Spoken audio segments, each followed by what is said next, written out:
चले चलो चलते हैं। ये क्लास 8 का एनसीईआरटी का ये प्रश्नावली क्या है? 9.1 है ना। 9.1 में पहला ये देखो, पहला 5 नंबर का सवाल क्या कह रहा है? ये कह रहा है यदि किसी वर्ग की एक भुजा, यदि किसी वर्ग की एक भुजा x-7 है ना। यहाँ देखो इकाई नहीं दिया है, सीएम, मीटर, सेंटीमीटर कुछ भी ये नहीं दिया है, इतना है, तो उसकी परिमिति ज्ञात कीजिए। यदि किसी वर्ग की तो वर्ग के है ना, वर्ग होता क्या है? वर्ग वैसा चतुर्भुज जिसके चारों भुजा आपस में क्या हो? बराबर हो और प्रत्येक कोण 90 डिग्री का हो। ऐसे चतुर्भुज को क्या कहते हैं? वर्ग कहते हैं। वैसा चतुर्भुज जिसके चारों भुजा आपस में बराबर हो और प्रत्येक कोण कितना? 90 डिग्री का हो। ऐसे चतुर्भुज क्या कहलाते हैं? वर्ग कहलाते हैं, है ना। तो वर्ग, चलो हम वर्ग बनाते हैं सबसे पहले और तब देखते हैं कि क्या होगा इसका परिमाप। ठीक ना, इसका परिमाप। तो ये देखो वर्ग की चारों भुजा क्या होती है? बराबर होती है। तो इस भुजा को क्या करना है? बराबर करना है। ठीक ना। तो बराबर बराबर बना लेते हैं। ठीक, ये चारों भुजा आपस में क्या है? बराबर है। और प्रत्येक कोण कितना डिग्री का? 90 डिग्री का। ठीक है, यानी एक समकोण के बराबर। समकोण में कितना डिग्री होता है? 90 डिग्री। ठीक ना। ये देखो ए, बी, सी और डी, ये क्या है? एक वर्ग है। और ये कह रहा है ना एक भुजा, तो वर्ग की एक भुजा कितना है? x-7। ठीक है, तो ये वर्ग की भुजा तो आपस में बराबर होती है ना। ये भुजा बराबर, ये भुजा बराबर, ये भुजा बराबर, ये भुजा। तो चारों भुजा जब आपस में बराबर होती है, ये है ना वर्ग की परिभाषा है। तो ये x-7 सेंटीमीटर है, तो ये भी कितना होगा? x-7 क्यों होगा? क्योंकि वर्ग की चारों भुजा आपस में बराबर है। तो ये भी होगा x-7 सेंटीमीटर, है ना। 7 सेंटीमीटर तो नहीं दिया है ना। ये भी होगा x-7 और फिर है ये भी हो जाएगा x-7। ठीक है। अब चलो, ये कह रहा, ये तो दिया गया है ना हल। ये क्या दिया गया है? दिया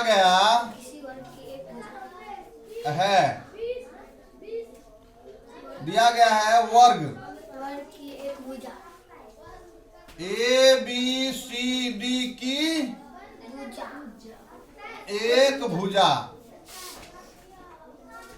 है ना। एक भुजा दिया है, चाहे है ना एक भुजा दिया हो, चाहे चारों भुजा, बात तो बराबर ही है ना जी। तो ए बी बराबर बी सी बराबर सी डी बराबर ए डी, भुजा तो बराबर होता है ना। तो ए बी बराबर, है ना, एक भुजा यहाँ है ना, चारों भुजा हो जाएगा। ठीक है, ए बी बराबर बी सी बराबर क्या? सी डी बराबर, इनको मिटा करके अंदर कर देते हैं x-7 को। x-7 इनको अंदर कर दिए और सी डी बराबर ए डी बराबर कितना? x-7। ठीक है, ये तो दिया गया है। अब क्या मांग रहा है? कह रहा तो उसकी परिमिति ज्ञात कीजिए। क्या ज्ञात कीजिए? अब परिमिति मतलब क्या होता है? भुजा, ये जो चार भुजा है, मतलब चारों भुजा का है ना लंबाइयों का क्या होता है? योग, है ना। या नहीं तो वर्ग का परिमाप इक्वल होता है 4 इंटू भुजा। तो दोनों विधि से निकलेगा। इसको है ना, इसको जोड़ेंगे इसमें जोड़ेंगे, इसमें जोड़ेंगे तो निकल जाएगा। या नहीं तो 4 इंटू भुजा कर देंगे तो निकल जाएगा। ठीक है, तो यहाँ हम जानते हैं कि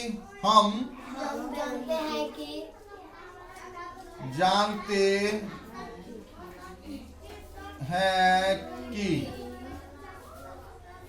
वर्ग ए बी सी डी का एक परिमाप, देखो परिमाप कहे या परिमिति कहे बात बराबरे है, बात बराबर पड़ता है। एक के परिमाप कहो चाहे परिमिति, ठीक ना। तो परिमाप इक्वल होता है 4 है ना इंटू भुजा, भुजा 4 इंटू भुजा तो 4 इंटू भुजा, भुजा का मान क्या है x माइनस 7। तो ये क्या हो जाएगा 4x माइनस 7 अब माइनस कितना 28, 28 पांचों के 28, ठीक है। अब देखो यही हो जाएगा क्या आंसर, क्योंकि इकाई तो दिया हुआ नहीं है। बोलो समझ में आया कि नहीं आया? आया ना, इतना आसान है, बहुत आसान है ना आसान, है सर। ठीक है। आगे बढ़ते हैं, दूसरा नंबर का सवाल देखते हैं। दूसरा नंबर का सवाल क्या कह रहा उनको देख लेते हैं।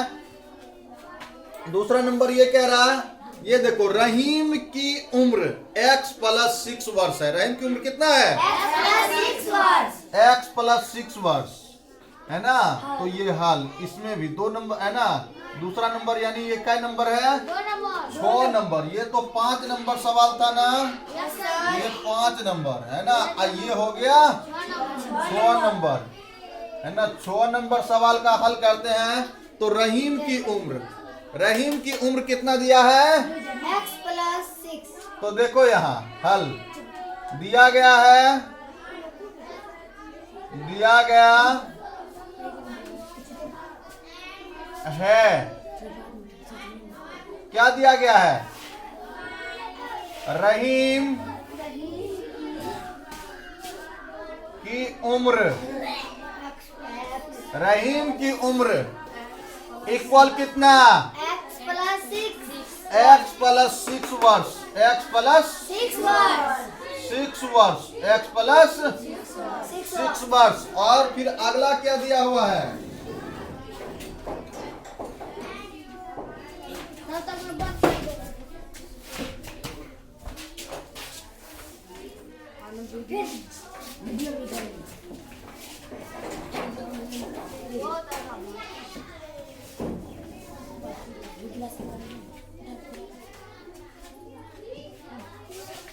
दूसरा क्या दिया हुआ है महेश की उम्र y वर्ष है।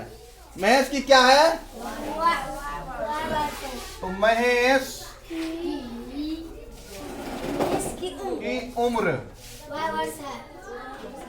इक्वल y वर्ष।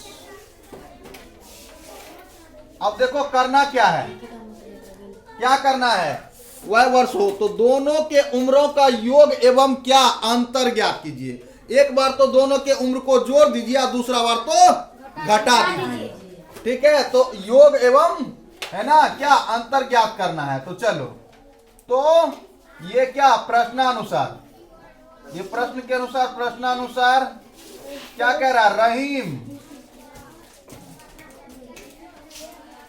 एवं, इसीलिए रहीम और महेश, कौन महेश के उम्रों का योग,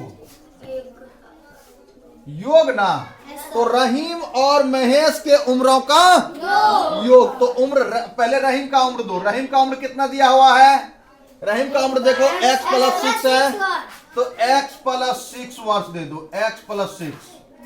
और फिर महेश का उम्र कितना दिया हुआ है प्लस y।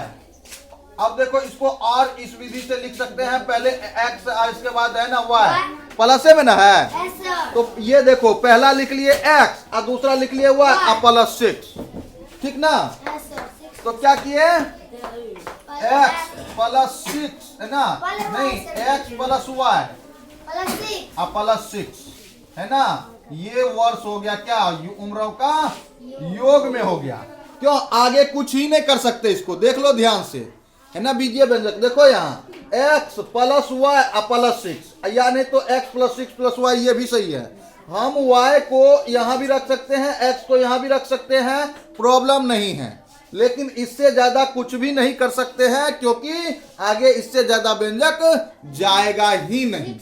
प्रॉब्लम है क्या? नहीं। अब देखो ये तो उम्रों का योग था ना जी, अभी दोनों के उम्रों का अंतर आएगा। अंतर भी ना पूछ रहा है, तो एक आंसर तो तुमको यहाँ हो गया, ठीक है। दूसरा आंसर क्या होगा, है ना, रहीम और महेश के उम्रों का अंतर, इसीलिए रहीम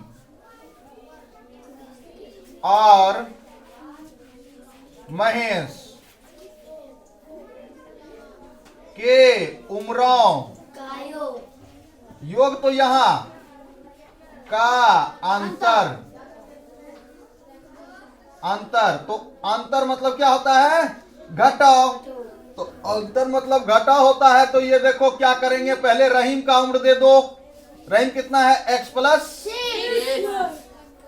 है ना, हम अंतर देंगे ना माइनस y, ठीक है। ये किसका उम्र है, महेश का, ये है रहीम का।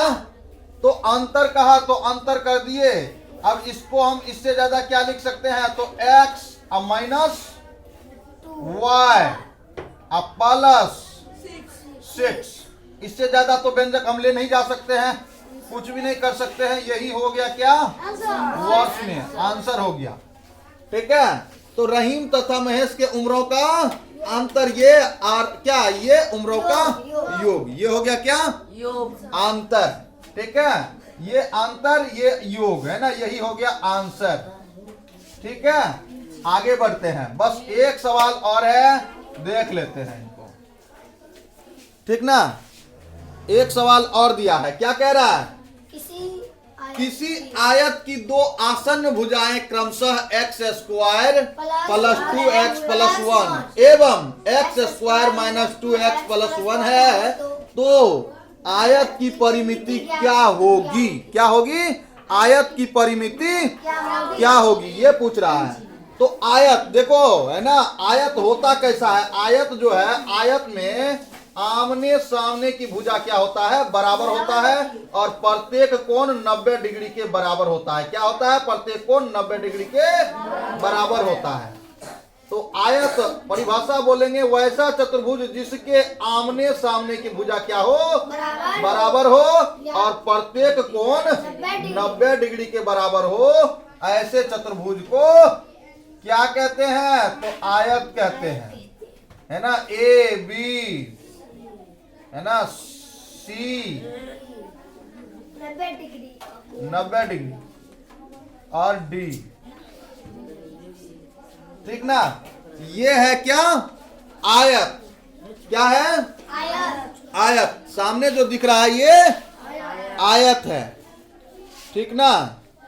अब चलते हैं आयत की तरफ, ठीक ना।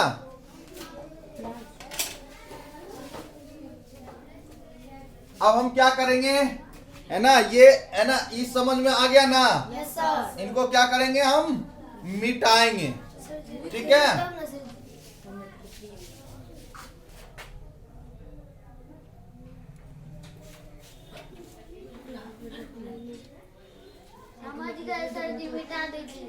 ठीक है,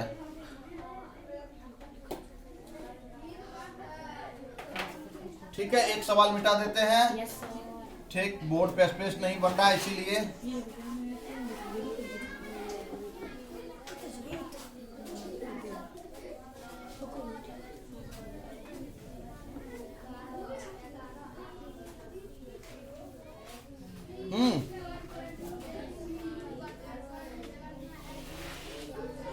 तो ये आयत की आसन भुजा, आसन भुजा मतलब होता क्या है, ये देखो, अगर ए बी का आसन पूछे तो ए बी का आसन ए डी है, या ए बी का ही आसन बी सी है, बट है ना क्या, सी डी नहीं है, ए बी, तो ए बी दिया हुआ है ना, ए बी चाहे सी डी, है ना, चाहे ये देखो ए बी दे, है ना, चाहे सी डी, तो x square plus 2x plus 1, x square plus 2x plus 1, और इन्हीं का आसन जो है ये दिया है ना, ये भुजा ये एक्स स्क्वायर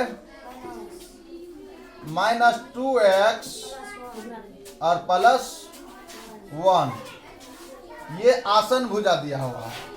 ठीक है, तो कह रहा है क्या कि आयत की परिमिति क्या होगी, आयत की परिमिति क्या होगी। तो दिया गया है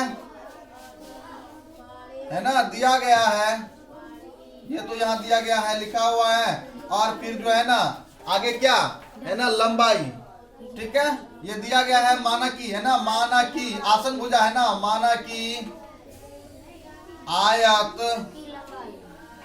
ABCD की लंबाई इक्वल ये एक्स स्क्वायर है ना, x square plus 2x plus 1। आयत की चौड़ाई इक्वल ये देखो x square minus 2x plus 1। ये अब कह रहा ऐसे आयत का जब आसन भुजा दिया हुआ है तो ऐसे आयत का क्या परिमाप क्या होगा। तो हम जानते हैं कि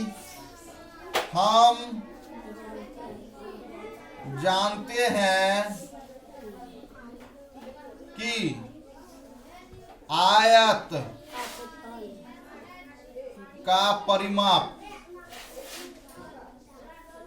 इक्वल क्या 2 इंटू एल प्लस बी। तो ये देखो 2 इंटू एल, एल का मान क्या, x square plus 2x plus 1 अब प्लस ये x square minus 2x plus 1।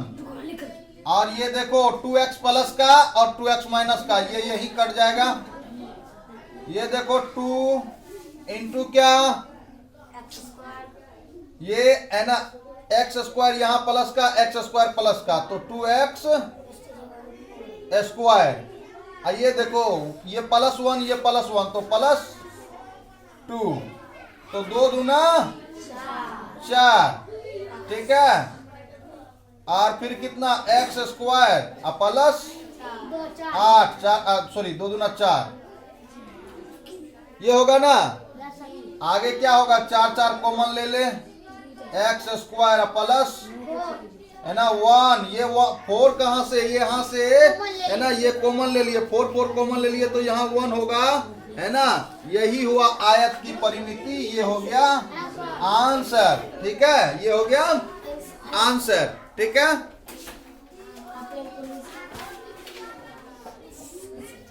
यही हो गया आंसर। समझ में आया कि नहीं, आ गया ना। ठीक है, अगर आप लोगों को समझ में आ गया है तो वीडियो को लाइक और चैनल को सब्सक्राइब करना ना भूले। ठीक है, और अगर समझ में नहीं आए है ना, नहीं आया है तो आप कमेंट है ना, कमेंट कीजिए कहाँ समझने में प्रॉब्लम हुआ है। ठीक, चलिए अभी के लिए बस इतना ही, और मिलते हैं नेक्स्ट वीडियो में। तब तक के लिए बाय।